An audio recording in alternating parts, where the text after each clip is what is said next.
सेवितव्यः महावृक्षः फल छाया समन्वितः। हम एक बड़ा पेड़ उगाते हैं, है ना, a big tree.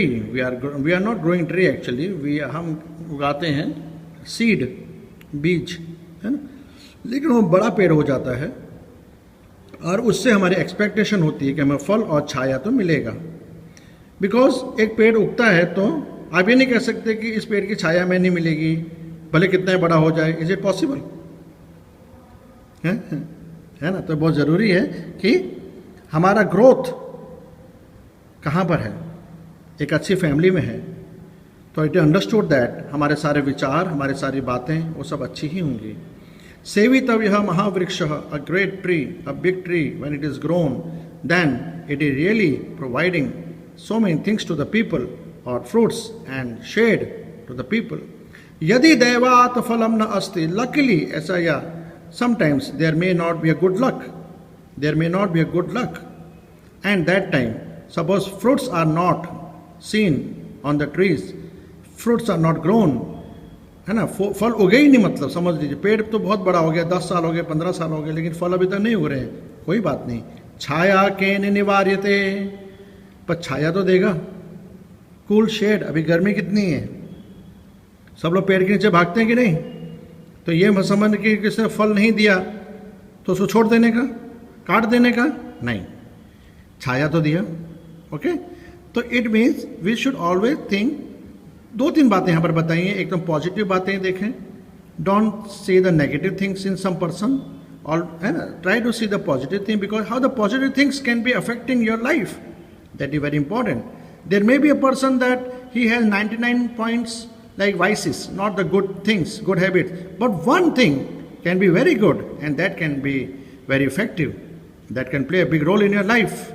That's why. So it does not mean कि उसने फल नहीं दिया तो उसको काट देना चाहिए. So at the same time, the poet also wants to tell you that you should be always in the company of good people. है ना, अच्छे लोगों के उसमें होंगे तो अच्छी बातें ही आपको सीखने को मिलेंगी। ठीक है, एक्सपांशन मैं आपको दोनों का लिख के भेज दूंगा, डोंट वरी। ओके, अगर आप अपने आप लिख सकते हैं तो अच्छी बात है, लेकिन आपको पूरे श्लोक, उसका फिर ट्रांसलेशन, एक्सरसाइज सब कुछ कंप्लीट करने के बाद में लास्ट में आप वो 2 श्लोक का एक्सपांशन लिखोगे। ठीक है, एक्सपांशन आने में थोड़ी देरी भी हो सकती है, पैम्फलेट, बट आप कंप्लीट कर देना चैप्टर। ओके, लिख कर, डोंट फॉरगेट। ग्रामर का पार्ट ग्रामर में, टेक्स्ट क्लास फुल स्केप का full.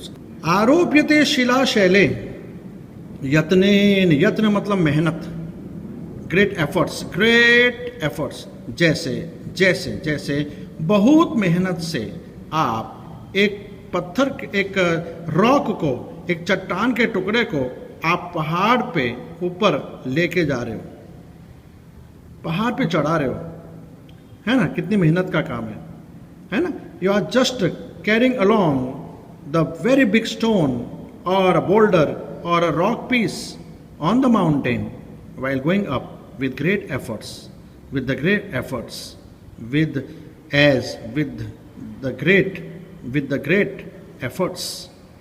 as you are going along with the boulder, boulder, or the rock piece, a big stone on the mountain, आप उसको चढ़ा रहे हो ऊपर।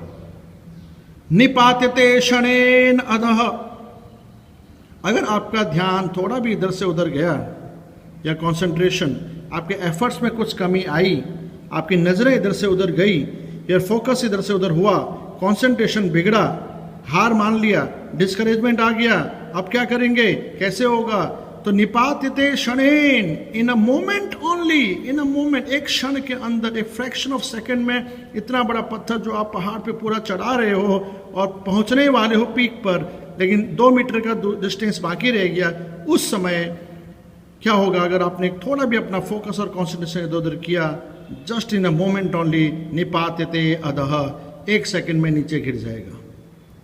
फिर से आपको मेहनत करनी पड़ेगी, फिर से आपको वहां तक पहुंचोगे, फिर भी शायद कुछ ऐसा हो जाए, नीचे गिर जाएगा, again you will work hard, है ना। इसलिए वो बोलते हैं whatever, see these days you have to, you are studying at home, watching the videos, but work very hard.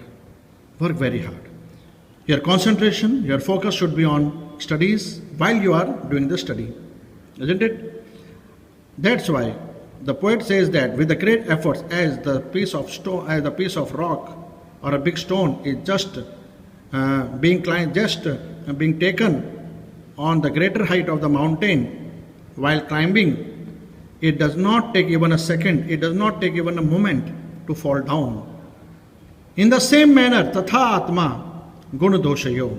In the same manner, your life, your thoughts, your soul, your spirit, your body, particularly about your soul, गुण दोषी, virtues से भरे हैं या vices से भरे हैं, वो आपको डिसाइड करना है. It may be possible that you are now 16 year age, 15 year age, 14 years यानी 14 साल तक आपने वनवास किया. ओ सॉरी, वनवास और हमने किया, सॉरी 14 साल तक आपने इतनी मेहनत की अपनी पढ़ाई में, अपने लाइफ को बनाने में, अपने कैरेक्टर को बनाने में, अपनी सोच को बनाने में. लेकिन एक सेकंड के लिए भी आपके मन में अगर बुरा सोच आ गया, माय डियर स्टूडेंट्स, वो एक सोच जो है बुरा, वो सारे वर्च्यूज को शून्य कर देगा, जीरो कर देगा, निकल जाएगा आपके जीवन से. इसलिए वो बताना चाहता है, आप बहुत मेहनत करते होंगे, सब कुछ करते होंगे, at the same time it is very important and the biggest good thing is that you are born in a good family. So you have been learning all the good conduct and good behavior, good manners and everything right from the childhood. Since childhood you have been learning all these things. And when you happen to come to 9th or 10th, and that time when your focus is just deviated, then what will happen? You can understand? आप एक second में नीचे गिर जाओगे. कभी कभी कोई बोलता है, यार पता नहीं क्या हो गया, my daughter was use to get first position और 90% is standard 9 or 8. Now 9 she is not getting good marks. Yeah, my son, he is not getting good marks, he is not doing regularly the homework and all. अचानक क्या हो गया? अचानक कुछ नहीं हुआ, अभी तक सब अच्छा चल रहा था, लेकिन आपके माइंड में कुछ ऐसा बात आया जिससे आपके कैरेक्टर में क्वेश्चन आया, आपके सोच में क्वेश्चन आया, उसलिए आपका सारा चीज़ शून्य हो गया, ज़ीरो हो गया. आप अगर ऐसा चाहते हो, नहीं चाहते हो, हाँ, तो फिर never bring all such things into your mind so that all the things become zero or disappear. अच्छा है ना? वीडियो को बार बार देखिए, पॉज कीजिए, try to write the translation. Okay.